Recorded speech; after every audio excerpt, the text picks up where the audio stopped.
আসসালামু আলাইকুম দর্শক।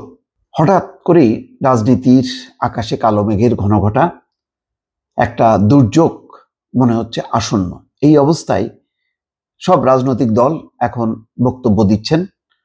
মামুনুল হক হেফাজত নেতা তিনিও কথা বলেছেন।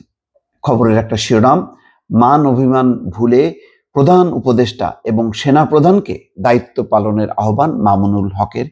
কেন এই আহ্বান জানাতে হচ্ছে সে বিষয়ে একটা বিশ্লেষণ।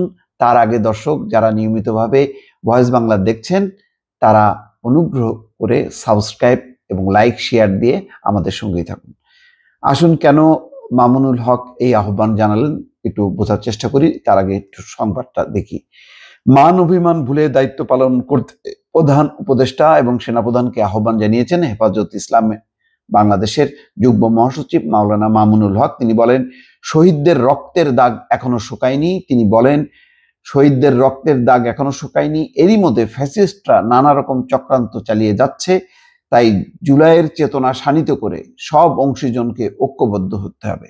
শুক্রবার জুমার নামাজ শেষে বায়তুল মোকাররম উত্তর গেটে হেফাজত ইসলাম বাংলাদেশ ঢাকা মহানগর শাখার বিক্ষোভ মিছিল পূর্ব সমাবেশে সভাপতির বক্তব্যে তিনি এই কথা বলেন।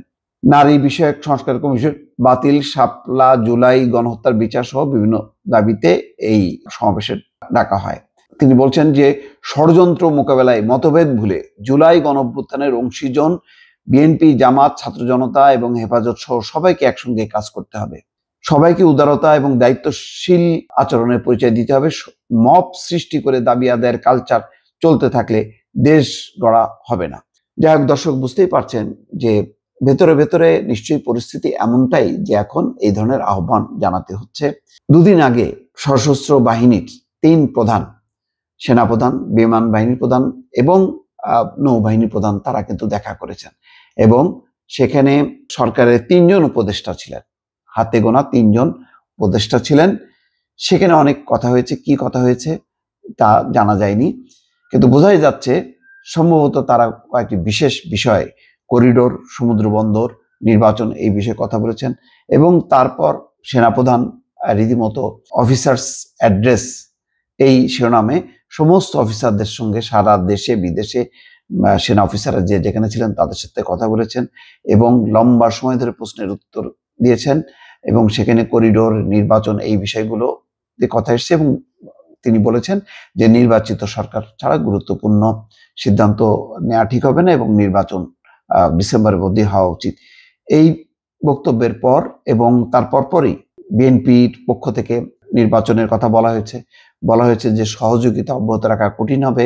এছাড়াও বিএনপির মহানগর দক্ষিণের উদ্যোগে ইশরাককে শপথ নেওয়ার দাবিতে 7 থেকে 8 দিন যে অচল অবস্থা মহানগরীতে, সব মিলিয়ে সরকারের উপর প্রবল চাপ তৈরি হয়েছে। এছাড়াও ভেতরে ভেতরে আমরা তো সব খবর জানি না, কোনো রদবদল নিয়ে হয়তো বা নিয়োগ বদলি নিয়ে প্রধান উপদেষ্টার দপ্তরের সাথে সেনা সদর দপ্তরের একটা মতবিরোধ তৈরি হয়েছে।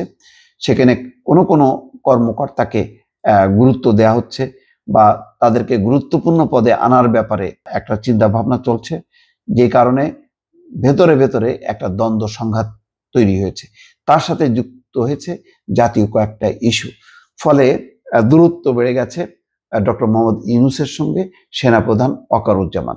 হয়তো সেই বিষয়টা সামনে রেখেই মামুনুল হক বলছেন যে মান অভিমান ভুলে দায়িত্ব পালনের আহ্বান জানাচ্ছেন, যে প্রধান উপদেষ্টা এবং সেনাপ্রধান যাতে তাদের নিজেদের মধ্যে যে মান অভিমান সেটা তারা ভুলে যান এবং সামনের যে চ্যালেঞ্জগুলো আছে, নির্বাচন চ্যালেঞ্জ, সংস্কারের চ্যালেঞ্জ, বিচারের চ্যালেঞ্জ, সেই চ্যালেঞ্জগুলো যাতে মোকাবেলা করা হয়, এমনই একটা বার্তা দিলেন মামুনুল হক। দর্শক ভালো থাকবেন, আল্লাহ হাফেজ।